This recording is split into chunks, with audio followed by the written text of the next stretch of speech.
Hey, it's Rob. Welcome to Everyday Investor, the hottest investment show in the world. That's right, I said it. I don't care who knows it. We all want more time to spend with family and friends. We want time to engage in a purpose greater than ourselves, to have some sort of meaning in life. The challenge is we spend most of our time working to make money in order to live.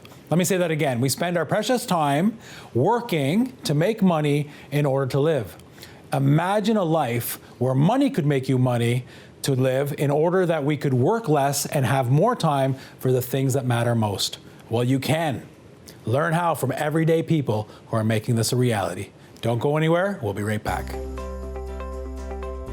Coming up, Darcy McConvey teaches us how our money can make us money investing in large-scale value adds. Large-scale value-add investing is basically, buying older vintage apartment stock built in the 60s, 70s, 80s, or 90s that needs some tender loving care. Everyday Investor is brought to you by ProFunds Mortgages, Fixed Returns, Real Security, Clover Properties Rent to Own, Invest with a Purpose, Sam McDaddy Real Estate, full service brokerage for all your buying, selling, and investing needs.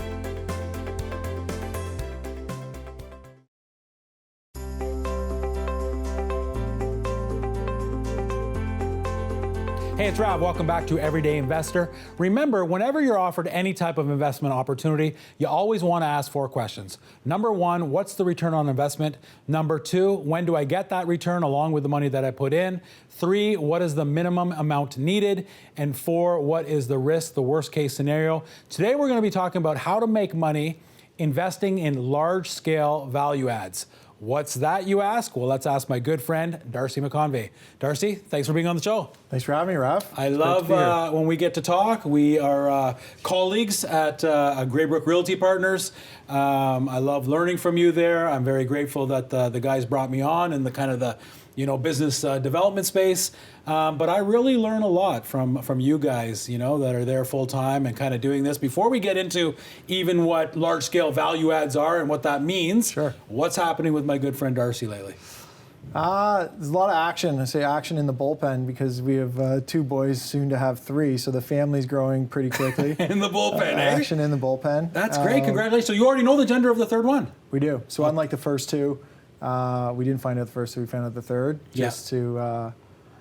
So yeah, 3 boys, here we go. The premise of this show is to be able to use money as a tool Sure. to enjoy the things that matter. And that's what I appreciate about you and Jen, your wonderful wife, that, family is important. And in today's day, it is for everyone, but it's challenging, right? To live in a metropolis, to have, mostly 2-income families, to be able to, kind of what are your thoughts on that, on how money is a tool to be able to do these things? Yeah, I think, look, you kind of say it in the introduction. Love the podcast, by the way. Thank you. It's a great addition. So, but, you said it in the intro, it's about having a purpose and sort of a plan in life that's maybe, bigger than yourself. And my wife and I both like working hard, do work hard. We want our family to sort of follow in those footsteps. One of my good friends used to always say, you got to be the man you want your kids to be, right, or boys to be. So great saying. Try and keep that in mind. And obviously investing is a big part of it. So not only investing in, their personalities, their education, these types of things, but investing to one day, who knows, maybe retire and have a TV show like Rav, right? Earlier, sooner than later. You've talked about on another episode, investing in the land development, investing in the real estate development, working alongside, the big players, the big developers, and Sure. sort of kind of splitting the profits 50-50. Today we're talking about something a little different. We're talking about how we can make money investing in large-scale value adds. What does that mean? Break that down. Yeah, so, if you look at real estate in U.S. and Canada, there's definitely, we feel, particularly in Canada, a bit of a void in the rental market. So large-scale value-add investing is basically, buying older vintage apartment stock. So again, our value-add, the way we use value-add is residential. Okay. So older apartment stock built in the 60s, 70s, 80s, or 90s that needs some tender loving care, right? So the value-add component is doing sort of, renovations in suite, so countertops, flooring, appliances, paint, to make older units sort of more up to modern look and feel. When we say large scale, we're not talking 20-plex or a 30-plex, or what are we talking about when we say large that's a scale? good point. So we're talking, 200 plus units, right? 200 plus units. Yeah, so typically it can be one or multiple buildings. So for example, we have a project in Quebec and Montreal. It's 11 buildings. 11 buildings? Almost 700 units. Wow. Yeah, so quite large scale. But, it's not dissimilar, I think, to what everyday investors would be doing with their, fourplex, right? Which is these types of renovations, which ultimately allow you to drive up the rents that you're going to be charging your tenants, which is going to increase the value of the building, right? So outside of renovating your in-unit, you're also going to be doing your sort of amenities and common spaces to sort of revitalize them as well. And there's a real opportunity there. And where are we doing these? Are we doing these just in the Greater Toronto area? Well, you actually mentioned Montreal, Quebec. Are we doing anything on the west side of Canada? Are we doing in the States? Where are we doing these? One of the differences between the value add side and the development side, we have multiple partners. And in the value add space, we have actually one dedicated partner that we're doing it in Canada and the US.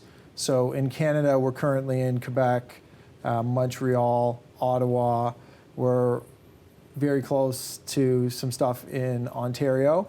And we're open to really, being cross nationwide with the strategy.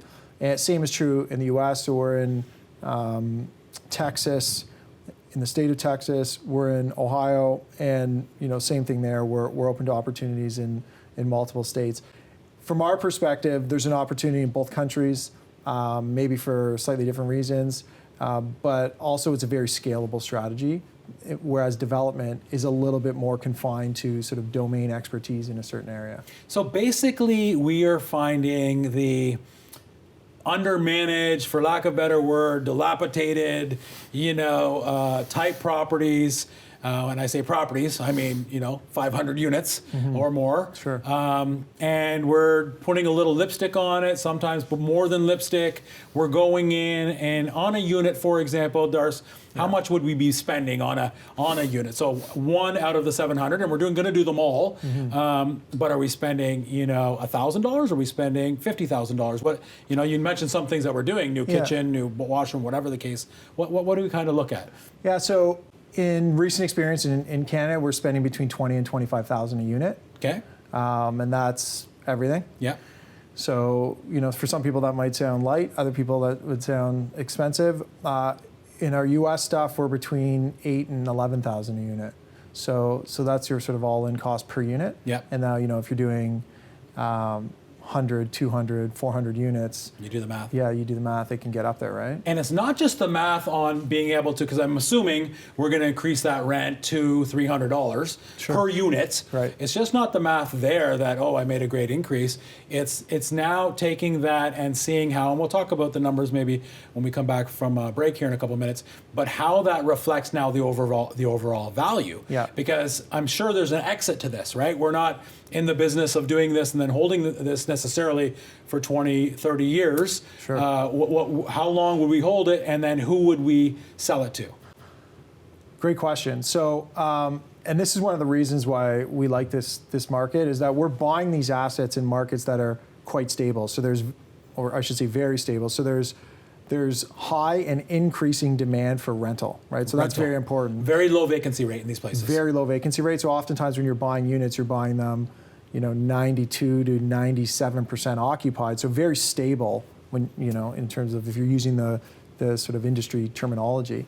And so our strategy is typically the value add program would take, 3.5 to 5.5 years. And so take it through that value add program, renovate maybe not all the units, but a percentage of the units, 30 to 60% of the units, and then sell it to another buyer. So who are the buyers? It could be large institutions like pension plans that hold these assets for the income stream that these rents ultimately deliver to the investor. So they're buying something now turnkey. And it gives you cash flow. So a pension plan, I would assume different real estate investment trusts would buy it. And real estate investment trusts or other sort of institutions or asset managers. These are very sought after assets. because they're very stable. So if you think about rental, rental is good in good markets, but also if you think about in a down market, people are less inclined to buy and likely more inclined to rent. So they're quite resilient assets. And that's why you've seen this asset class actually outperform on almost every metric across the board in good and down markets. Because when you're in the rental market and you're investing there, it doesn't matter what the economy is doing, you're still going to be able to cash flow. Thank you for being on the show. We're going to take a quick break and then we'll look at some numbers. Don't go anywhere. We're learning from my good friend Darcy on how we can make money investing in large-scale value adds. We'll be right back. Everyday Investor is brought to you by ProFunds Mortgages, Fixed Returns, Real Security, Clover Properties Rent to Own, Invest with a Purpose, Sam McDaddy Real Estate, full service brokerage for all your buying, selling, and investing needs.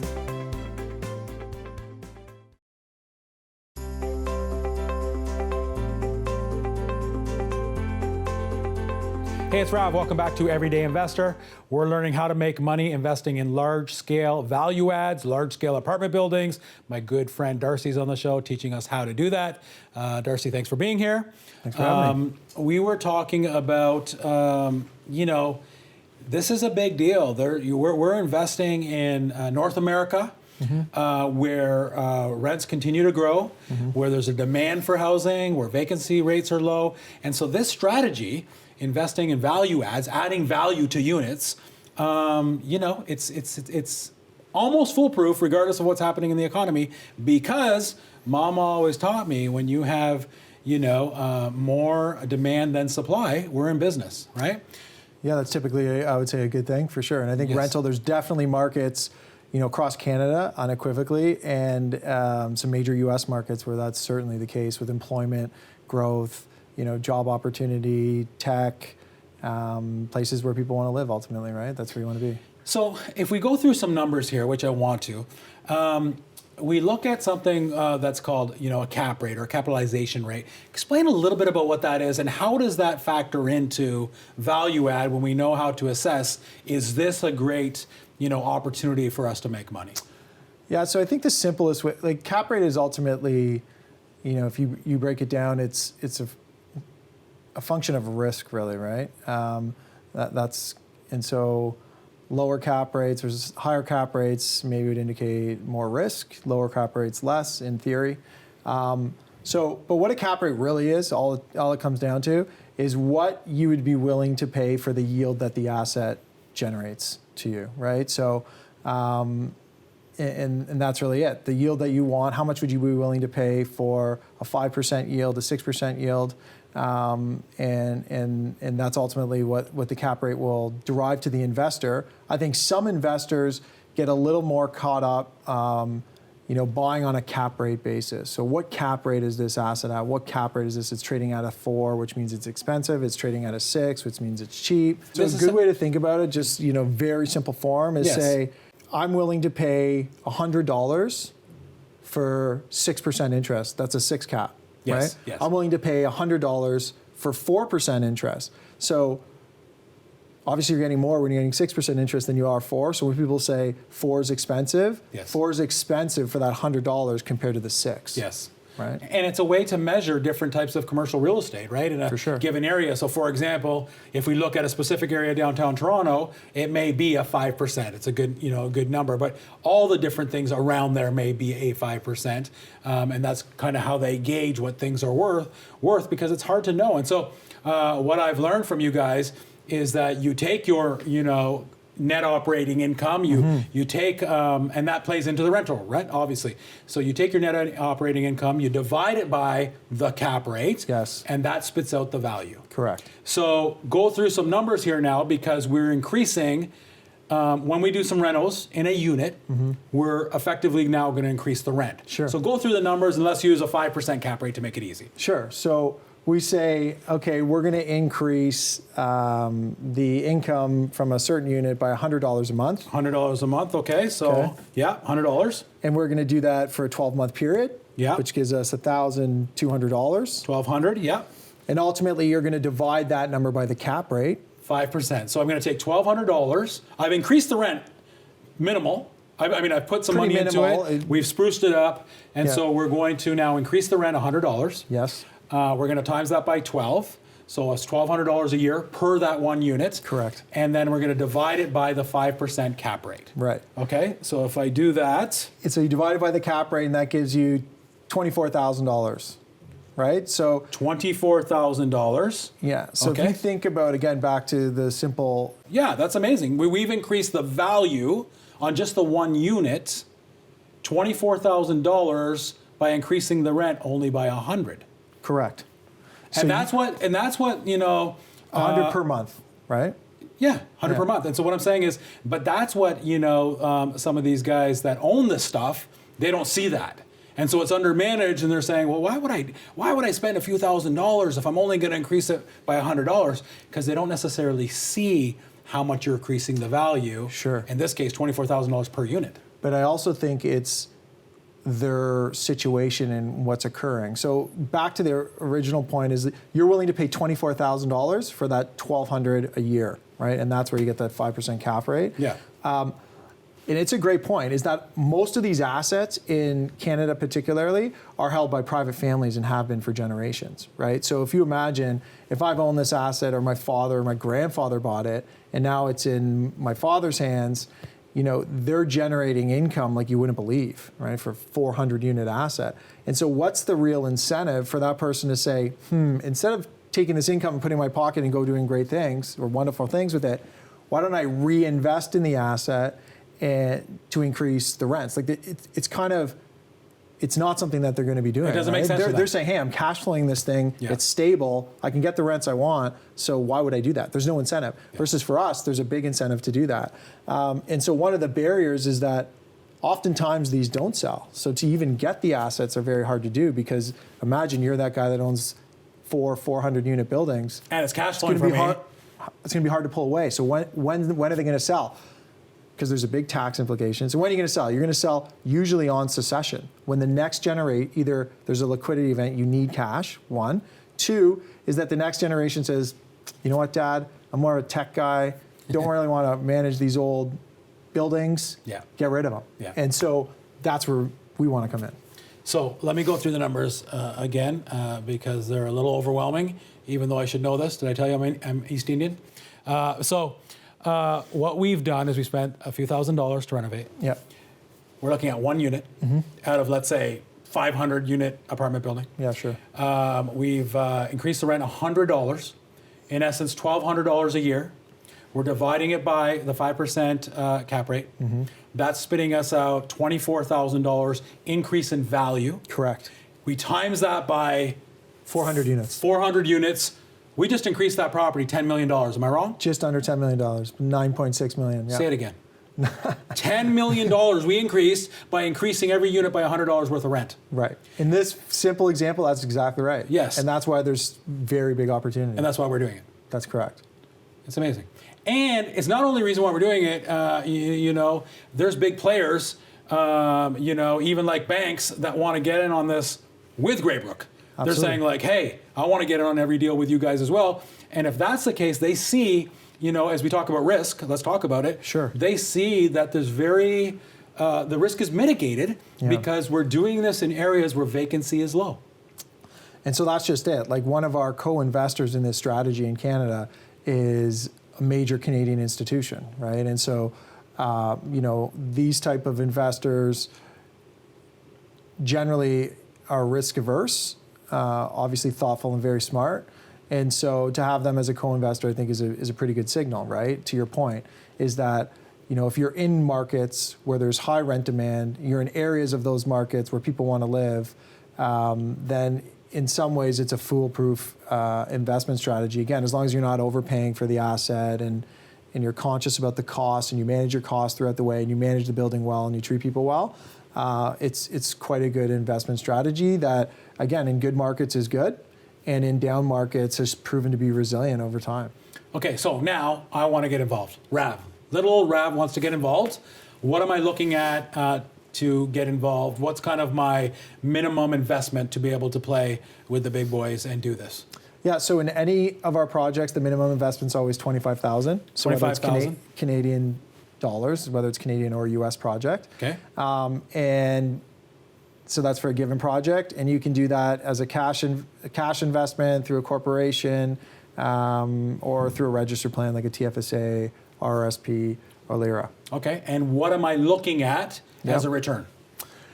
So then value-added return projections are usually between 15 to 18% a year, so slightly lower than development, but for the reasons we talked about is why, in terms of the relative, we feel like the risk is very good. The risk reward is very good. And this plays out probably, like we said, about a 5-year play. It's about a 5-year play. And I'm making about the mid-teens, little pinch more on an annualized basis. Correct. And I'm assuming there's a cash flow component, as maybe in year 2, year 3 kind of thing. Yeah, and some there are, and some there aren't.